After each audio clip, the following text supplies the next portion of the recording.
timing. I say timing is to statecraft what location is to real estate. When you have a moment and you miss it, you were worse off than if you didn't have the moment at all.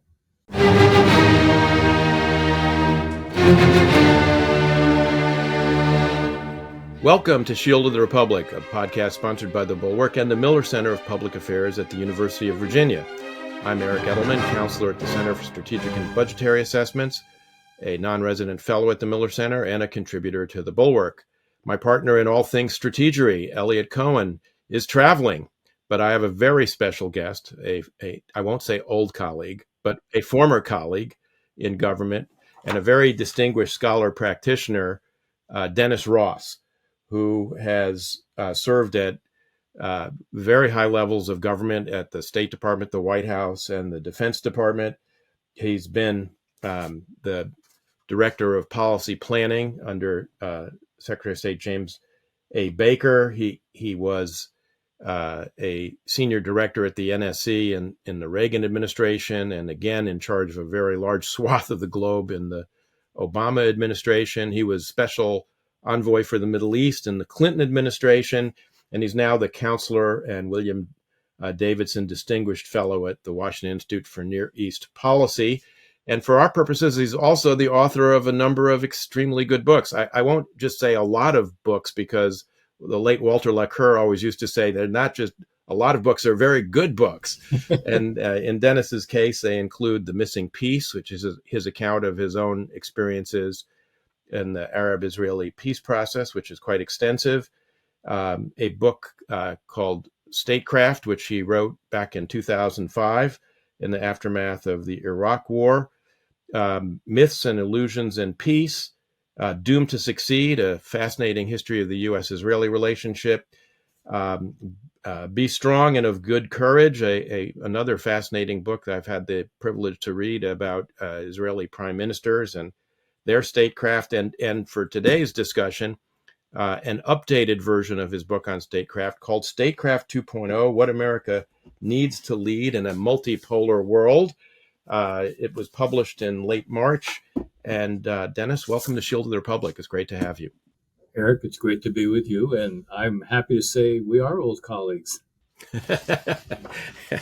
Yeah, back in a universe long, long ago and far away when we both had more hair and darker hair. Dennis, why don't you I found the book fascinating, including the differences between the book you wrote in 2005 and 20 years later. I think I can reveal the deep, dark secret that Oxford University Press actually asked me to be one of the peer reviewers of your proposal to do a second volume of the book, which I very enthusiastically endorsed, in part because I thought that if you could distill some of the lessons from your time, not just with Jim Baker and in the Reagan administration, but also under President Obama, that it would be a fascinating tour d'horizon of statecraft. And you absolutely did not disappoint. I think the book is, I would say, gentle in the criticisms that you make. I mean, you try very hard not to personalize things, which I think is important, and to look at things, as objectively as one can when one has been involved in these things. And believe me, I know how hard that is from personal experience. But maybe you could tell our listeners and viewers why you felt it important to do a second volume 20 years after the first. First, it really is a pleasure to be with you. This is it's not new for us to have discussions on a wide variety of topics, including books. So it's a pleasure to be with you. And look, the question's a great one to start with, because I had to ask myself, why am I going to do a new book? And the reason was, I thought, when I wrote the book, initially 2005, 2006, it was a very different world. It was a unipolar world. The United States really had no peer competitors internationally. The Russians were much weaker and not yet prepared to test us. China was still under the Deng Xiaoping approach, which was bide your time, don't be provocative.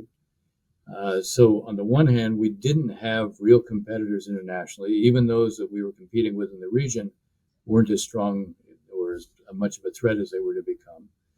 So on the one hand, we had a different landscape internationally, no longer one dominated by us. On the other hand, even when I wrote the first book and there was a debate on the issue of Iraq and the war and so forth, there wasn't a debate over what our role in the world should be. There was a consensus that we needed to be the leading power in the world. We needed to lead and shape things. And yet that's not a world that exists today. When I sat down to write this, I said, look, we're challenged internationally in a way that we weren't then. We're more constrained internationally than we were then. And we don't have a domestic consensus on what our role in the world should be. And what that means to me is that even though I still believe we have to play a leading role, the world is safer when we do, it's going to be harder to do that unless we use all the tools at our disposal, meaning all the tools that make up the toolkit of statecraft. We have to use them much more effectively. We don't have the luxury of doing it badly, because if we do it badly, we're going to find this debate domestically, or this lack of consensus domestically, will make it impossible for us to play the kind of role I think we need to play. So I felt the need to write a book that would explain, okay, we're in a different place. This is a multipolar world. We're more constrained. We have to figure out a way to do things better, both on the outside and because of the inside reality. And this is a book designed to say, okay, let's learn the lessons from the past. Let's distill the lessons from the past. And then let's create a kind of framework that we can apply to what we will do now in the world that we face. That's really the reason I wrote the book.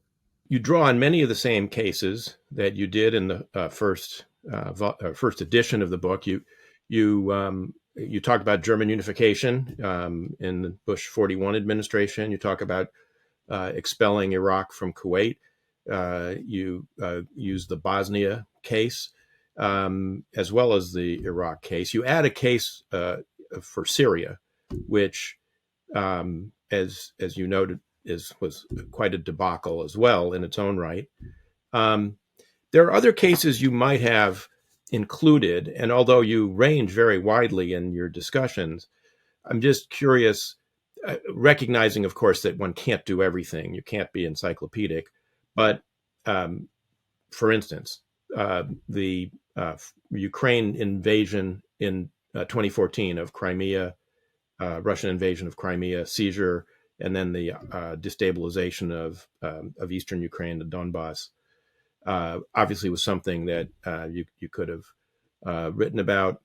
The war in Afghanistan writ large. I mean, you talk about Afghanistan throughout this, but examining exactly how we got things wrong in Afghanistan, could have been illuminating, I think. So what led you to Libya? I'm sorry, was be the other one. And again, you talk about Libya. You actually describe some of the experience of Libya, including your own experience of the discussions about it. But that could have been a detailed case in and of itself. So what criteria did you use for kind of cases? As you know, the way I set up this book very differently than the first one, in the sense that I go through what the character of a kind of liberal-based world order, the assumption that this is still what Biden wanted to ensure, and I wanted to sort of say, okay, we're actually not in that world anymore.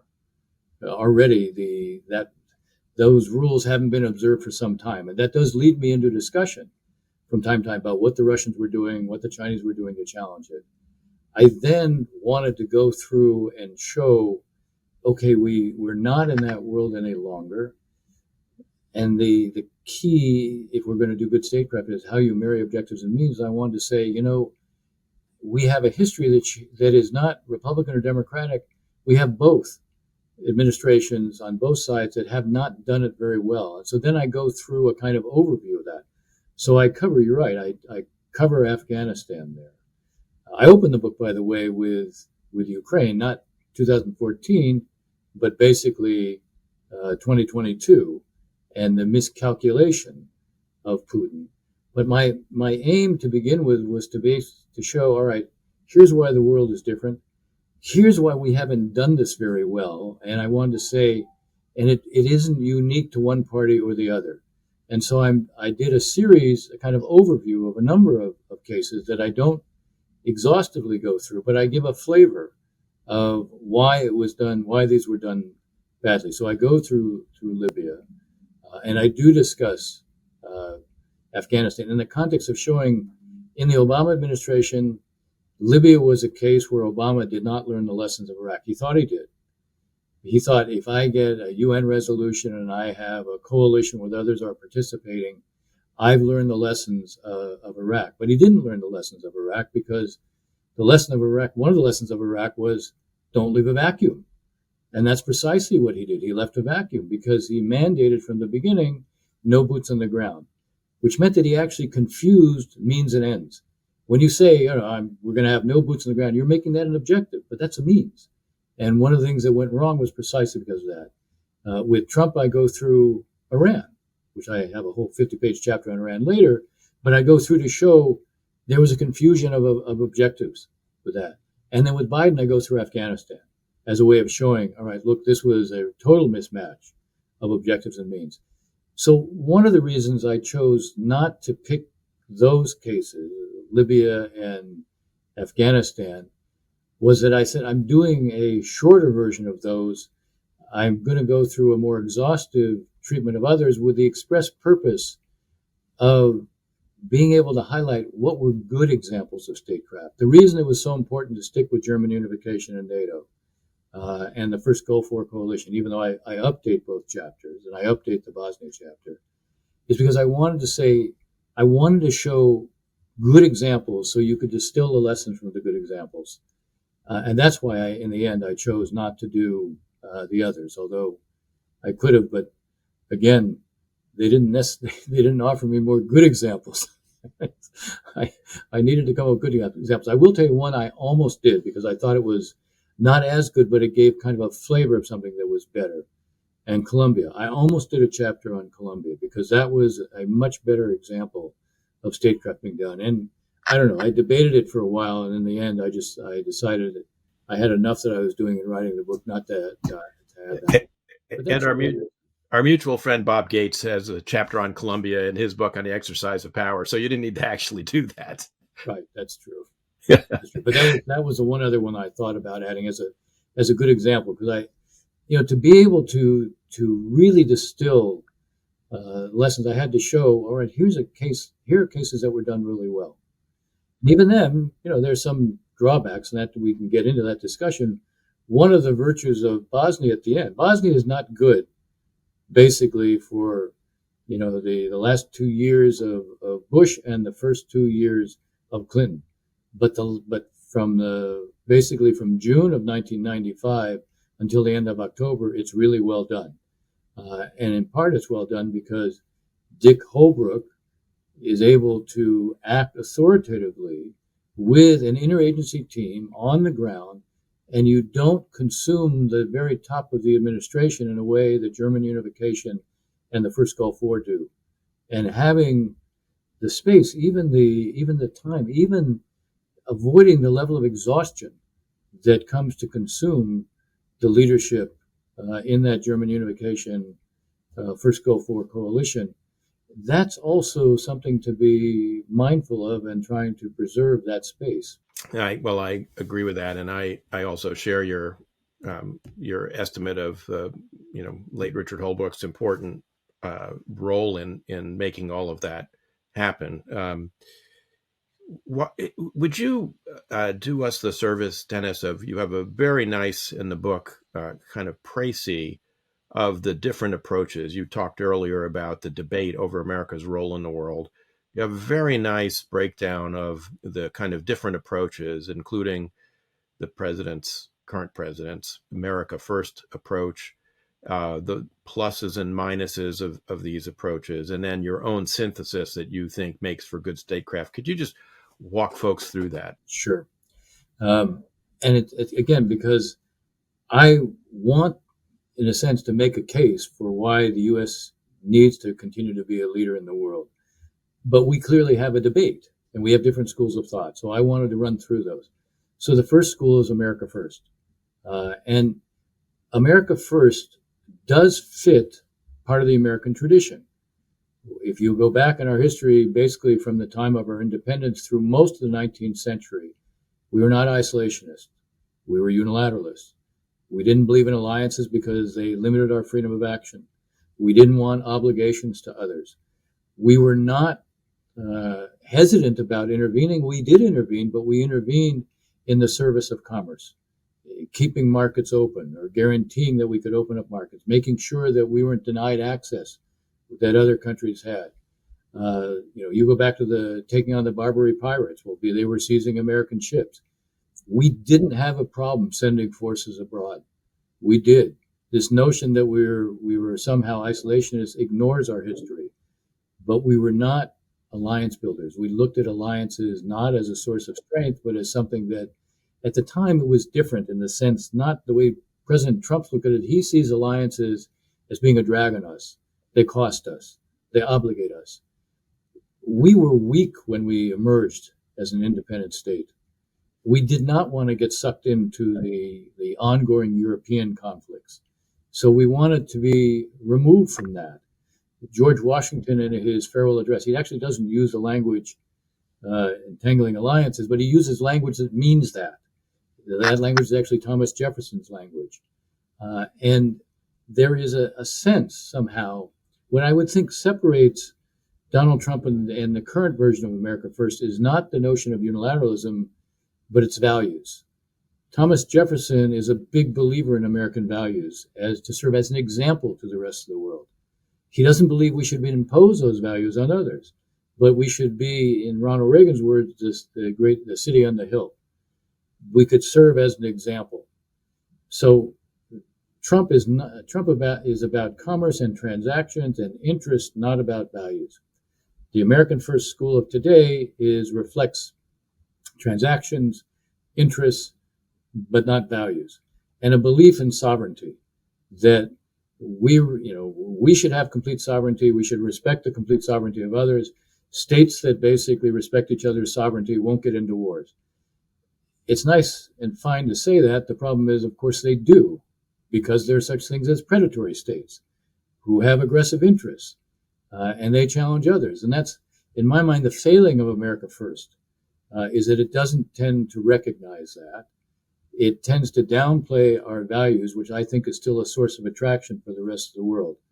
And I still think over time it's difficult to sustain our policies if values don't play some role in it. But okay, that's America First. Next come the Restrainers. Now the Restrainers are in many ways, the implications of their actions are not that different from America First, even though they probably wouldn't like being lumped in any way with them. But where there's a kind of convergence of interest, and you see it in the Quincy Institute for, they call it responsible statecraft. I wouldn't apply that. I wouldn't use that as an adjective to describe it. But their view is basically you have to restrain us because we are the source of conflicts all over the world because of our military presence everywhere. Our desire to be a hegemon. This is a term they use a lot. Our desire to be a hegemon, that's what creates conflicts. They look at others as being defensive, not aggressive, and they're a reaction to our presence everywhere. You could say Ron Paul and Bernie Sanders probably aren't that different when it comes to this. They're both restrainers, and when you say restrainers, they want to restrain us. It's our overreach that is the source of conflict.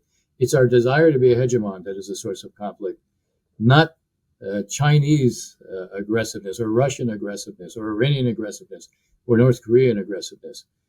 And I just think that the Quincy Institute itself went through a very difficult period over Ukraine because there were those who were honest enough to say, hey, wait, we were not responsible for this. Look what Russia is doing. This is just straight aggression. But there were others there who did hold us responsible. You shouldn't have been pushing expansion of NATO. If it wasn't for that, Russia wouldn't have invaded. And completely ignoring who Putin is. The third school are the spheres of influence. People who say, look, let's just go back to the way it was in the Cold War, where we respected the Soviet sphere of influence. They generally respected our sphere of influence. That created stability. And I have two problems with the spheres of influence. I'll just say I will limit myself to two problems with the spheres of influence school. The first problem is, the problem with the sphere of influence is, where does it start? Where does it end? Those who want a sphere of influence are rarely satisfied with that sphere. They're always pushing out what is the border of it, and that inevitably is going to create conflict sooner or later. The second problem with the sphere of influence is that it basically says those countries in the sphere of influence, we just have to sacrifice them. And so what happens if they decide they're going to rise up? We do nothing. That still may end up provoking conflicts. So we're seeing a bit of that in terms of Ukraine. And it turns out the Europeans aren't prepared to accept what the Russians are doing. We weren't. President Trump is, I think, still sorting out what his position is going to be on that. So that's the third school. The fourth school are the realists. I mean, and I define the realists as Morgenthau and Kissinger, not Steve Walt and John Mearsheimer. I think they're quasi-realists. They're really restrainers, if you look at them. They both seem to be, Mearsheimer in particular, sort of is a rationalizer for what Putin has done. Completely understandable. So and Walt has actually written a manifesto for the Quincy Institute. So they really fall much more in the category of restrainers than they do the realists. I have a lot of respect for the realists because the realists operate on the basis that there is no arbiter in international relations. The idea that we can create, collective security in a way that will guarantee that there is no aggression and you can deter bad behavior and the like. It's an ideal. It's just that it doesn't fit reality. And the Morgenthau and Kissinger look at the world as being governed by power, and the balance of power is a greater guarantee of stability. Preserving that kind of equilibrium is a greater guarantee of stability.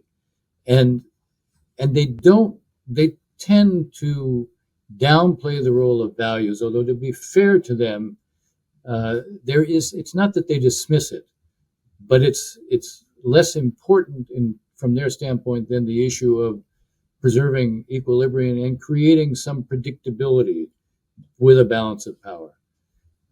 Now, I accept the role of power here, and it's why, as you suggested already, I kind of believe in a synthesis of the last two schools.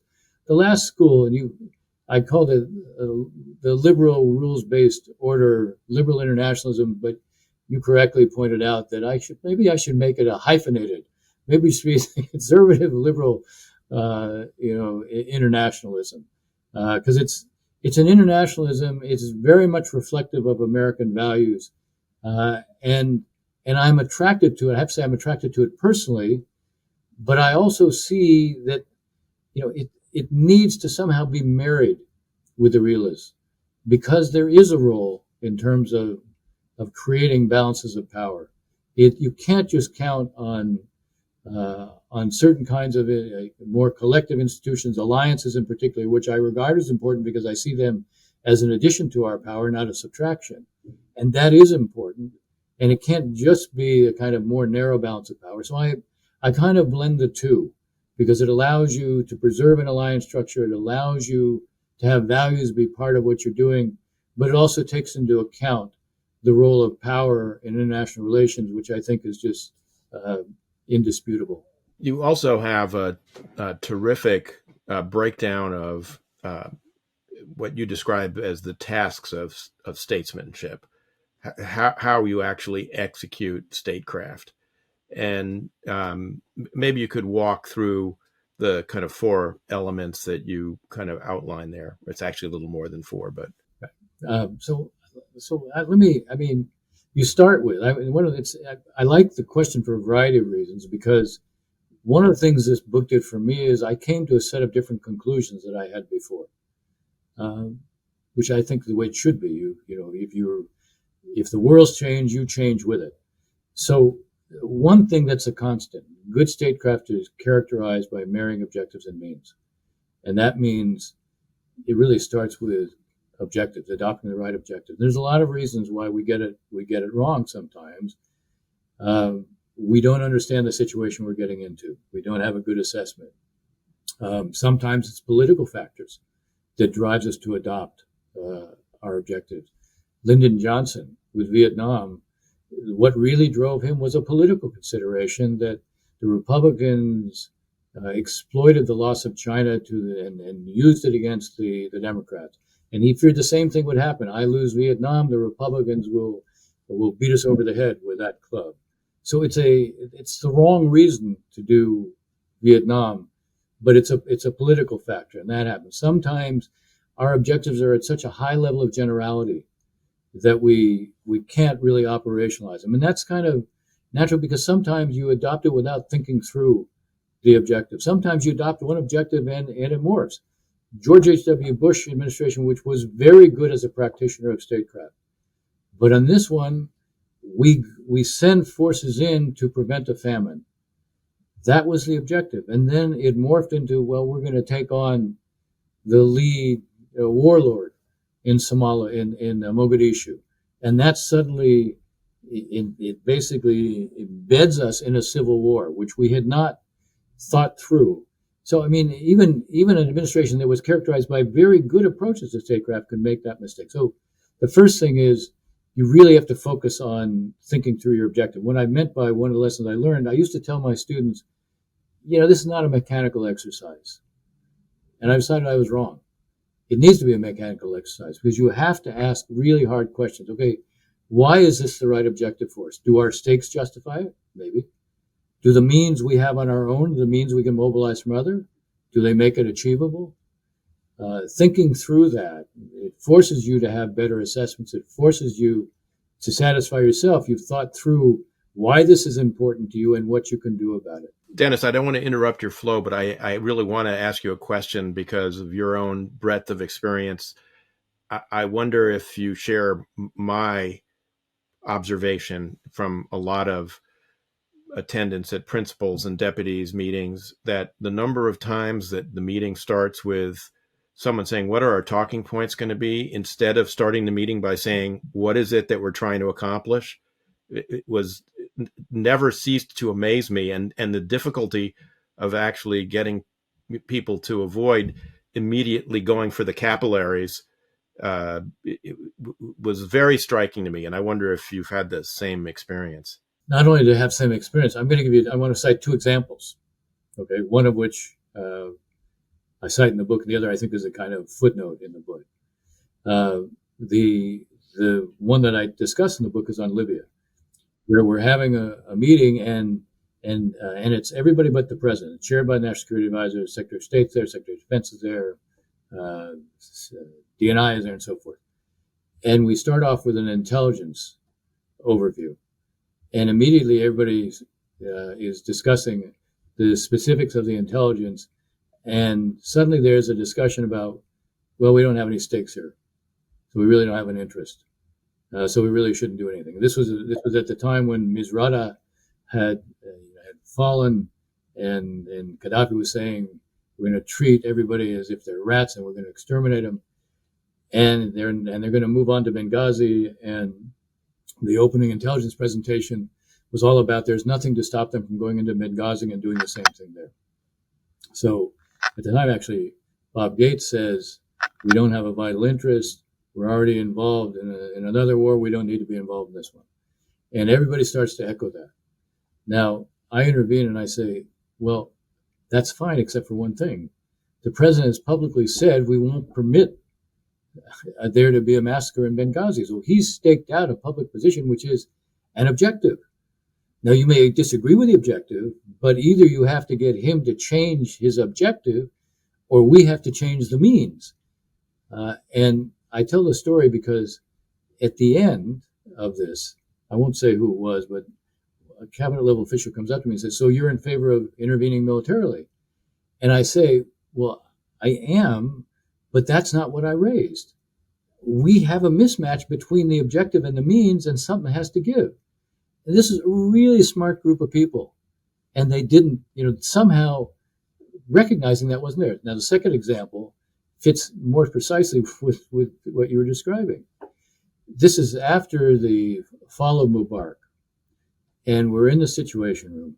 And we get into this discussion, should we do $50 million in ECF to the Egyptians. So we increased it by $50 million.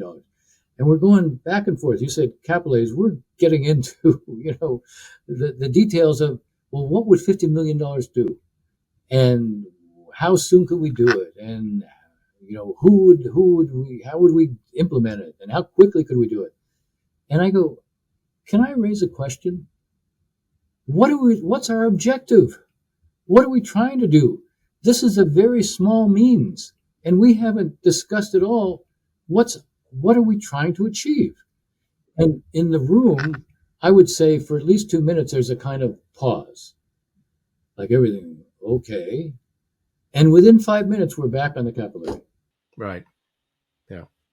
In part because I think, it's a variant of Clausewitz's observation about war that, in war is very simple, but even the simplest things are very hard. And to actually specify what the objective is very hard. Anyway, I don't want to stop you from getting on to the other means that you describe of how to do all this. So there's a couple of other important, I think, broader lessons to be learned in terms of what comes out of this. One, you alluded to before, a whole of government effort. When you look at the good examples of statecraft, what you find is you have a whole of government where everybody is working literally hand in glove, and you're able to create a kind of division of labor so all your tools are actually being implemented. In all the cases where it's done badly, you have administrations at war with themselves. So you never actually see it sorted out. By the way, Bosnia was a great example of that. For the first 2 years of Clinton, you had a complete division between where the Defense Department was and where the State Department was, where NSC was, a complete division. You had within the Defense Department, you had until Les Aspin leaves and Colin Powell leaves, and you suddenly have a new Secretary of Defense, you have a new Shalikashvili is the chairman of the Joint Chiefs. Suddenly, then the Defense Department itself has a unified position, and it's unified with the NSC and even the State Department. The virtue of Hullbrook was he had a team that was an interagency team, and they did everything on the run, and they did everything together, and it produced a whole of government effort. So where you have a whole of government effort, you have more of a chance of succeeding. Timing, I say, timing is to statecraft what location is to real estate. When you have a moment and you miss it, you were worse off than if you didn't have the moment at all. There's a moment, Syria is really, there's a number of moments, unfortunately, that I recount in Syria. But one that stands out more prominently than any other was in 2012, Hillary Clinton had an agreement with Turkey to create a no-fly zone in the north, and there were gradations of it. The minimalist approach was just to basically say, okay, we'll use the range of the Patriots which were, like 75 miles, but that covered the second largest city, Aleppo, in Syria. And it would have prevented the barrel bombs from being used. It would have allowed you to build up a governing area in Syria. It would have allowed you to prevent, you have 3.5 million Syrian refugees in Turkey. You could have had people stay within Syria. And Obama refused it. And this was, the Turks were ready to do it. Hillary was had organized it. And he was so convinced that anything we did was going to recreate Iraq. And okay, maybe anybody coming in after Iraq would have been hesitant, but not to recognize that in Iraq, we changed the regime. Our actions then produced a vacuum. Here we had an uprising from within. This was not, we weren't the ones who were creating it. It was a question of could we support the people who were rising up against a truly oppressive regime. So there were more than only this moment, but this one really stands out and reinforces this issue of timing. There are other things that are critical here. Framing issues the right way, seizing the initiative. You frame issues so everybody sort of embraces your approach. You take the initiative so everybody's responding to you. German Reunification is a perfect example of it because the day after the wall falls, we come out at the State Department with 4 principles that should guide the approach. And the four principles are designed to sort of cover the bases in the sense that the Germans should be allowed self-determination, but this should be done gradually and should be done in a way that recognizes the rights and responsibilities of the four powers. So you're not imposing anything, but you're also saying, in the end, there has to be self-determination, and we say it needs to take place within NATO. There needs to be an inviolability of borders. So we're addressing concerns, but we're also shaping the whole approach from the very beginning, and everybody responds to us. The level of diplomatic intensity of Baker and the president and so forth, the whole of government effort, all that follows, but it stems from we shaped basically how to think about it, and we took the initiative so that others were responding to us. Now, we also did other things. We used back channels very effectively. Back channels are something, in my mind, one of the most important tools of good statecraft is to use back channels, mainly because formal negotiations are inherently limited. They go through a process, you know it better than anybody. It's the lowest common denominator often determines what your approach is going to be. And you need to have the flexibility to explain ideas, to lay out things that are not committing. You're not held accountable, but allows you to do some brainstorming, which is not the natural thing. It isn't to say that it's not the substitute for all formal channels, and what you do in back channels is oftentimes designed to then be brought into the front channel or the formal channel. I had several back channels in the Bush administration, one with Tarasenko, then with Mamedov, with the Israelis, actually also with the Palestinians. Each of these helped us to try to manage meetings that were coming. When I would meet Tarasenko, the sole purpose was to plan the meeting for Baker and Shevardnadze. What was the agenda for the meeting? What were the problems we had to deal with? Where were there opportunities? What could we anticipate? We would do all that in advance, and that would make their meeting that much more effective. So these are a lot of the kind of tools. The point is, when you're talking about a whole of government effort, it means you're talking diplomatic, military, financial, informational, especially now. How do you affect and try to control the information space? So much of this is relying upon new sets of tools, new approaches, but being mindful of everything that you do have at your disposal, which includes, by the way, how you use the private sector. It's not just assistance, but it's also how do you promote investment. So anyway, that's very much what I try to cover.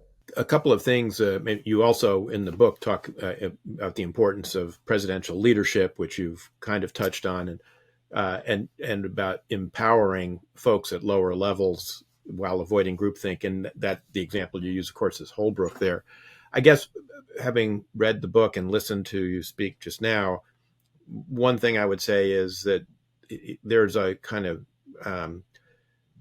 tendency of, throughout, just as generals fight the last war, statesmen tend to oscillate between bias for action or bias for inaction. And it's not a question of action or inaction. It's the quality of those. I mean, there are times when the right answer is don't just do something, sit there. But there are other times when, inaction is a form of action itself. I think Syria is the example that comes out very strongly, in your book. And so I guess it's inevitable in some sense because people, have recency bias. And so, whatever happened most recently is what's foremost, in their mind. But it's very striking, and you do a marvelous job, I think, of kind of breaking a lot of this down. So, Eric, let me just, on that point, the distinction you're drawing is an important one. There's always the cost of action, there's the cost of inaction. President Obama in Syria always saw the cost of action and never the cost of inaction. He would ask a question that was completely legitimate. Tell me how this ends. A completely legitimate question. But he never asked the corollary question, which was, tell me what happens if we do nothing. And And he didn't ask that question, and he really, even if some raised it like me, it was not really something that he wanted to hear. So he had, look, the other way of talking about kind of the recency bias is also the analogs. One of the analogs, everybody uses analogs for decision making. His analog was Iraq, and it governed everything. And it affected, the rest of the administration. I watched the intelligence community, in response to questions about Syria, shape what they fed into the White House, a kind of stream that tended to reinforce that predisposition. Now, maybe it was because they felt burned on what had happened before. It wasn't just the president who had a concern about it. Maybe they felt it as well. But it clearly constrained, and I saw it most prominently. So I left the administration. I still retained a relationship with it, but I left the administration in December 2011. In January 2012, I met a young Syrian lawyer who was on the Revolutionary Council of Homs. And he says to me, and bear in mind, this is January 2012, and he's talking about the Muslim Brotherhood. He says, if Assad falls and the Muslim Brotherhood replace him, we lost the revolution. Now, the Muslim Brotherhood wasn't the biggest threat, as we came to see. What was the biggest threat? But at that time, this is what he saw. He was a Democrat. And he said, we can't get anything from the administration. We even hear that non-lethal assistance being provided. We can't get anything from the administration. And I had a couple of colleagues here, Andrew Tabler and Jeffrey White, who were meeting Syrians in southern Turkey and even going into northern Syria. And I go to the intelligence community and I say, look, these guys have a group of people that they're dealing with, and they can't get any contact with you. And I don't understand it. I went to Tom Dahlman. I said, the intelligence community is saying there's no one there to talk to, but I have colleagues on the outside, and I've just met some Syrians, and these are precisely the kind of people we want. Yeah, and we're talking to them. Right. So, I mean, I don't understand how they can't know it. But it was, and the more this was brought to their attention, the more they resisted it. So again, there was and I don't think it was just, we want to satisfy the White House. I don't think that was it. I think it was a combination of things. In fact, I describe it. One was because I interviewed a number of people who were involved at the time in the agency. And they said one of the issues was they didn't want to burn people. They were concerned if they began to make commitments to people on the ground who they took seriously, if it wasn't going to be followed through by the administration, they didn't want to burn them. And I couldn't dismiss that as a concern. It was a legitimate concern. So it shows, this is a case that shows you there are complex factors that affect institutions, not just the presidency. Another thing we're not very good at, I mean, we collectively, is thinking through the potential interactive effects of our policies, and we tend to stovepipe them and not think about how they're going to affect other parts of the world, as if our security is severable, like what we do in the Middle East is not going to have impact in the Indo-Pacific and or in Europe. And the two cases that come to mind, actually partly out of Syria, but also Libya and Afghanistan and Iraq, is first in Syria, the president's failure to follow through on his chemical weapons red line. The number of comments I got from South Koreans and Japanese was, extraordinary, because they, for the South Koreans, the 38th parallel, for the Japanese, the senkakus, this was really, for them, a very big deal, that if the president sets a red line and then doesn't, carry it out, what does it mean for the red lines we think we have, where Americans have commitments to us? So that's one. The other is a failure of imagination to understand what refugee flows from Libya, sub-Saharan Africa, Syria, Iraq, and Afghanistan would have in Europe. And my own view is that a great deal of the huge upsurge we've seen in populism, particularly in Europe, Central, Eastern Europe, and Germany, France, even the UK, has been because of this wave of migration that these conflicts have set off. 100%. I mean, when I was looking at, in fact, I include this in the Syrian chapter. I looked at what was the effect on the flow out of Syria before and after not falling through in the red line, and the numbers doubled. It's so, and by the way, it's interesting. I recall the Japanese ambassador coming to see me after the president walked back the red line, and he just said, "Look, they were shaken by it." I happened to see it. This is ironic.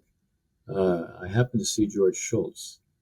I was out in California the day that it was a Saturday, that day that President Obama walked back the red line, and I was at this function with Shultz, and I walked up to him, and he goes, "Boy, who's going to trust us now?" Yeah. Dennis, I wonder if I could divert you from the book a little bit. I mean, your book is both retrospective and prospective, and you write about how good statecraft might be applied to deal with China, with Iran, with the Palestinian-Israeli issues. And of course, that was all written because it went to publication in March, completed before the new administration had come in. But the president's just been on a major trip to the Gulf. Big news came out of it, lifting of sanctions on Syria, a possible agreement or maybe an interim agreement with Iran seems to be in the air through Witkoff's negotiations.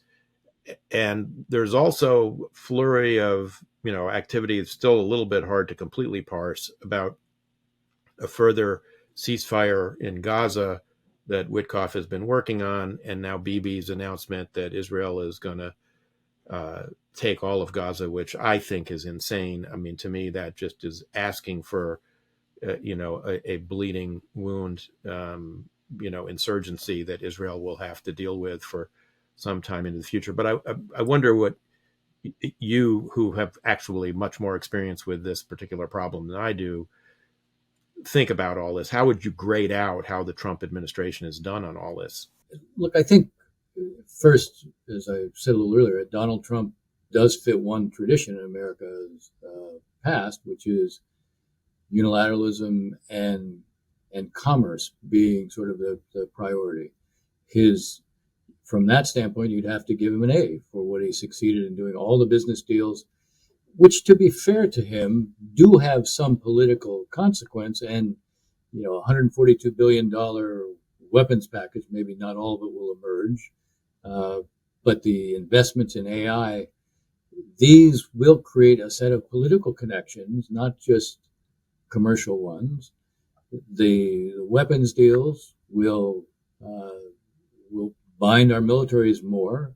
So there are non-commercial implications, political, even security implications. And there I would give him a good grade. I would say, again, if good statecraft is marrying objectives and means, and you have to have really clear objectives, I would say when it comes to Iran, I'm not sure what our objective is. We know that the president says they can't have a nuclear weapon, but of course they don't have a nuclear weapon today. So that isn't the measure. The measure ought to be, and this was the concern the problem I had with the JCPOA was not that it didn't reduce the infrastructure and didn't buy us 15 years. The problem I had was they could develop advanced centrifuges, and there were no limitations after 15 years. So Iran was deferring a weapons option. It wasn't giving up a weapons option. If you were going to identify an objective, the objective should be Iran will be giving up a nuclear weapons option. Now, Witkoff, having said at one point they could enrich to low levels, is now saying no enrichment. Is that where we're going to end up? Although Arakshi is saying he says something different privately. Well, and I suspect the way the Iranians are talking about it, that he said something different. Let's put it this way: he probably conveyed flexibility on the issue, even whatever he's saying in public. That also tends to fit what is the Trump approach, which is stake out more maximal positions, and then you fall back. And we've seen it the way he's dealt with the tariffs. So, I mean, tariffs are a tool; they're a means; they're not an end. Here again, I would say you could ask the question: what's the objective?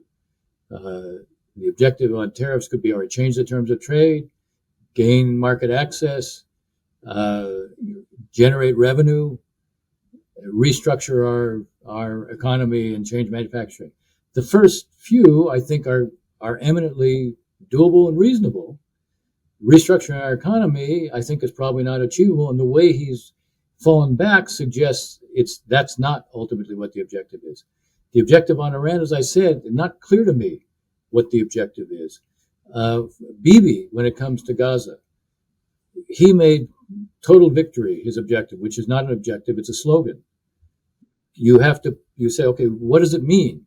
Does it mean there is no longer a Hamas military? Okay, yeah, that could be achievable. Does it mean that you've destroyed 80% of their tunnel system? Okay, that could be achievable. Does it mean that you've removed all their weapons depots or weapon producing labs? Okay, that could be achievable. Does it mean that Hamas is no longer in control of Gaza? That too could be achievable. But then if you don't want Hamas in control of Gaza, you need an alternative to Hamas. And Bibi doesn't have an alternative to Hamas because the politics of his coalition make that impossible. So right now, the strategy in Gaza is to try to use the threat of more and more force to get Hamas to do a deal, or more importantly, to get Egypt and Qatar to put pressure on Hamas to do a deal. I think what Bibi is beginning to come up against is a loss of Trump patience. And we've seen a pattern now that he's going to act in service of our interests, not Israel's, without even regard for Israel's interests. This is an administration that's talked to Hamas directly. No administration had done that without letting the Israelis know. They learned about it through intelligence means. This administration that cut a deal with the Houthis the day after a ballistic missile had penetrated next to Ben Gurion Airport. And the number of Houthi firings towards Israel since our ceasefire with them, dramatically higher than it was before. So this was done without the Israelis and without concern for the effect it would have in Israel. The decision on lifting sanctions, meeting al-Shara and lifting sanctions, again, by the way, I'm not unhappy with it. I think it's a smart way to proceed, but it was done again without the Israelis. So what we're seeing is Donald Trump doing what he does, which is he will pursue his interests first. Whether it's, whatever it is, I come back to how clear are our objectives, and what are the means we have to achieve it. I think the truth is we can achieve a lot with the Iranians because they have a need. They are extremely vulnerable because of what the Israelis did on the night of October 26, which was to destroy their strategic air defenses. So they're extremely vulnerable. Domestically, they are in as bad a shape as they have been, I think, since the Iran-Iraq war.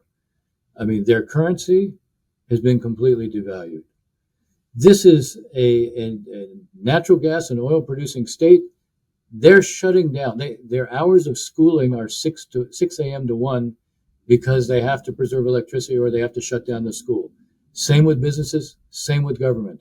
Some important sectors of their industries are going on like a 2-week holiday because they don't have the electricity. I talk about this in the Iran chapter.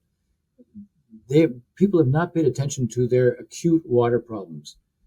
I quote a former minister of the environment says, we can't sustain our population through the end of this decade.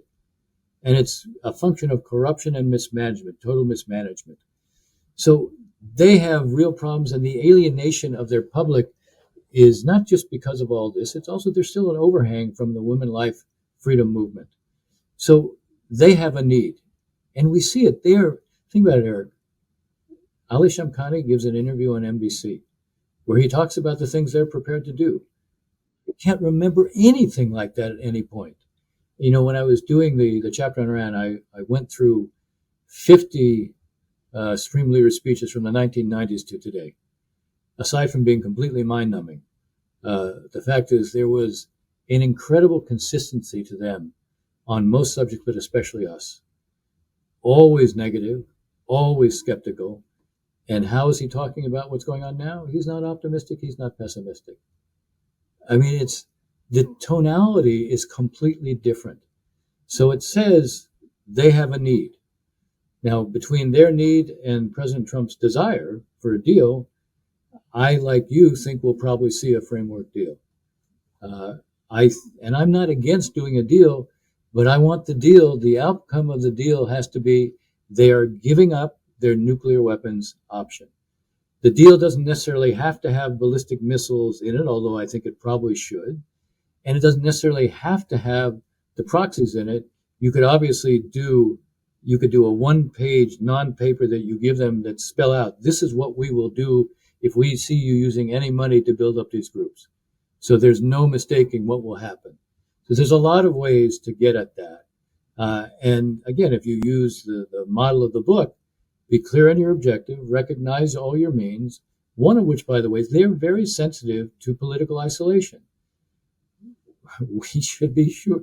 We should have the Europeans lined up with us completely. We're not doing that because we're doing this strictly as a bilateral negotiation. I don't object to the bilateral negotiation, but they need to be in the picture. Yeah. I guess my concern, and we're running short on time, so I want to be mindful of your time, but what worries me about a deal is that the devil, as your book makes clear, is frequently in the details. And in particular, on this issue, details really matter in terms of what kind of capability Iran gets to keep and how it can be used in the future.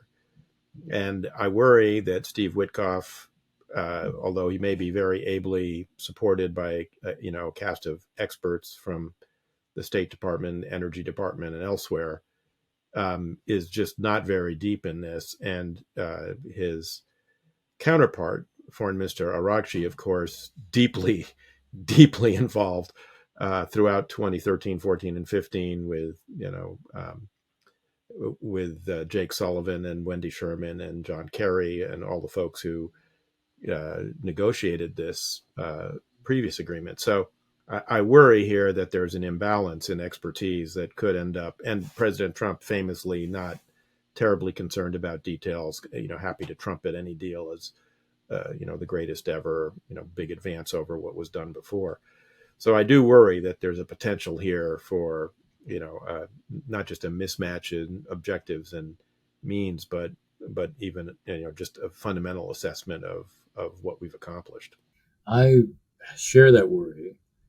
I also, if they're the ones who have such a great need, I don't know why we feel the rush to do the deal. So, I mean, again, even from a negotiating leverage point of view, I'm not sure we're husbanding our leverage. Just like, look, I look at Russia, Ukraine.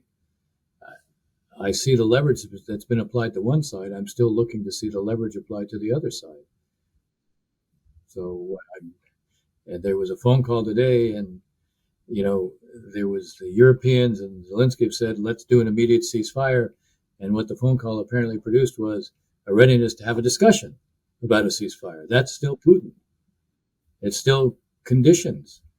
And the idea of sanctions is one thing on him, but if Putin were to hear from the president, if you're not prepared to accept a reasonable outcome, we will continue to provide military support the way it was to Ukraine. We will do that, and we will impose fewer constraints on how they use it.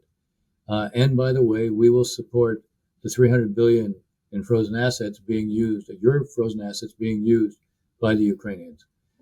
You want to put Putin in a position where time is not on his side. He suffers 20 to 30,000 casualties a month. He thinks time is on his side when he thinks we're not going to support the Ukrainians any longer. But if his behavior is going to produce that support, I suspect the calculus could change. Yeah, I agree. I thought the tell in what in the phone call was Putin saying we have to address the root causes of the conflict, which is just a recurrence to, the talking points that he was using with Tony Blinken, before the war began. So it's a code word for no sovereign Ukraine, no forward deployed forces in NATO. It's a code word. Yeah, I agree. Dennis, it's been a terrific conversation. A lot of stuff we covered is going to continue to, bedevil us over the next 3 years. I hope we can have you back on Shield of the Republic. But thanks for this masterclass in statecraft. It was terrific.